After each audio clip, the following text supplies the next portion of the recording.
कि कोई भी ऐसा बिहेवियर जो रॉन्ग हो या ट्विस्टेड हो, एनीथिंग विच इज ट्विस्टेड और anything which is wrong is referred to as taught.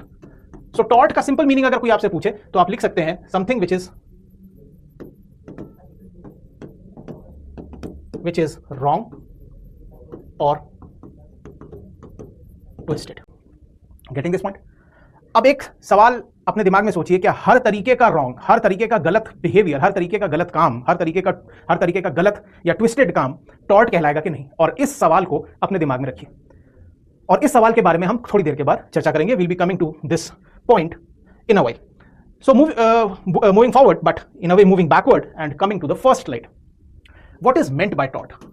अभी तो हमने जो मीनिंग देखा टॉट का मतलब क्या है, शब्द का मतलब क्या है, वो हमने एक तरीके से लैंग्वेज के हिसाब से उसका मीनिंग देखा। पर अगर जब हम लीगल लैंग्वेज की बात करेंगे, लीगली टॉट का मतलब क्या है, तो टॉट का ये मतलब है, टॉट is a civil wrong. A टॉट is a legally recognised civil wrong for which the law may provide a remedy to the injured person. सबसे पहली बात तो यहां शब्द आ रहा है civil. What is meant by civil? Civil का मतलब हुआ कोई भी ऐसा dispute which is between two individuals, A versus B. Person A is having a dispute with person B. Here, the dispute can be of such nature where the compensation or the justice which is being demanded by person A, the aggrieved person, is not of criminal justice. Any idea which does not fall into the criminal side of jurisprudence falls into the civil side of the jurisprudence.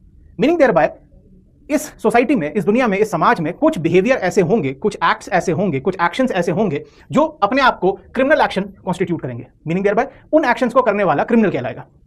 जैसे rape, murder,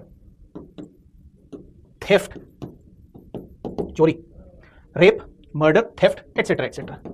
अब कोई बंदा अगर rape करता है, murder करता है, theft करता है, dacoity, again another criminal act, इन सारे कामों को, इन तरीके के कामों को करने वाला पर्सन क्रिमिनल कहलाएगा और उसको जो पनिशमेंट मिलेगी वो क्रिमिनल ज्यूरिस्प्रूडेंस के हिसाब से मिलेगी। से फॉर एग्जांपल कोई बंदा रेप करता है और उसको 10 इयर्स का आरआई मिलता है। RI means rigorous imprisonment, jail जाएगा और जो पिक्चर में बोला जाता है कि चक्की पीसेगा एंड ऑल दैट, तो रिगरस इंप्रिजनमेंट, 10 इयर्स का रिगरस इंप्रिजनमेंट।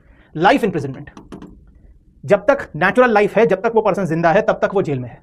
या फिर to be hanged by neck till death, ये भी आपने फ्रेज सुना होगा, किसी पर्सन को फांसी की सजा दे दी गई। तो फांसी का मतलब क्या हुआ?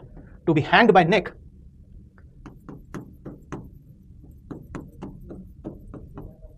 Till dead. Meaning thereby what? कि पनिशमेंट का नेचर क्या है कि उस बंदे की जान ही ले ली गई है। That is the nature of punishment. So these type of acts obviously are criminal acts. अब तो सिविल रॉन्ग का मतलब क्या हुआ? कोई भी ऐसा रॉन्ग जिसमें पनिशमेंट इस टाइप की नहीं है। कोई भी ऐसा रॉन्ग, सिविल रॉन्ग वो कहलाएगा जिसमें जो पनिशमेंट मिलेगी वो क्रिमिनल टाइप की नहीं होगी। तो इसका मतलब ये हुआ कि सिविल रॉन्ग फिर हो कौन से सकते हैं? What can be the examples of a civil wrong? Civil wrong का एग्जांपल हो सकता है आपका, जैसे फॉर एग्जांपल डिफेमेशन, जिसको हिंदी में मानहानि बोलते हैं।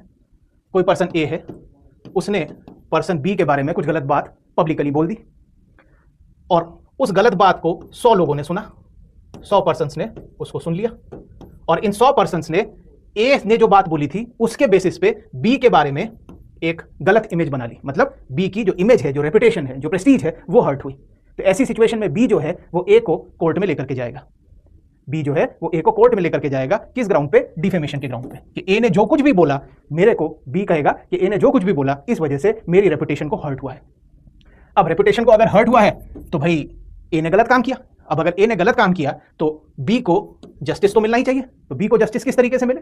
टॉर्ट में अगर ये मामला आता है, सिविल साइड में मामला आता है, तो बी को मॉनेटरी कॉम्पनसेशन मिल जाएगा। क्या मिल जाएगा? मॉनेटरी कॉम्पनसेशन, मतलब पैसा दे दिया जाएगा। गेटिंग दिस पॉइंट और नॉट? तो इस टाइप के मामले टॉर्ट में आते हैं। ये एक छोटा सा एग्जांपल है, इसके अलावा भी बहुत सारी चीजें हैं जिनको हम आगे देखेंगे। अब अगर यहां तक बात क्लियर है तो आगे अगर देखें तो एक चीज समझिए कि ये वाली जो पॉइंट है इस पे फोकस कीजिए। Not every unfair act, accident और loss is automatically a tort. Common tort areas include negligence, trespass, nuisance, defamation जिसकी हमने भी बात करी थी, and other recognised civil wrongs. Typical remedies include damages, injunctions may also be available. So these are the typical remedies that are available in tort. Obviously these are all technical terms, थोड़ा सा technical language है यहाँ पे। तो जैसे जैसे हम चीज़ों को आगे लेकर के जाएंगे, ये चीज़ें, ये जो शब्द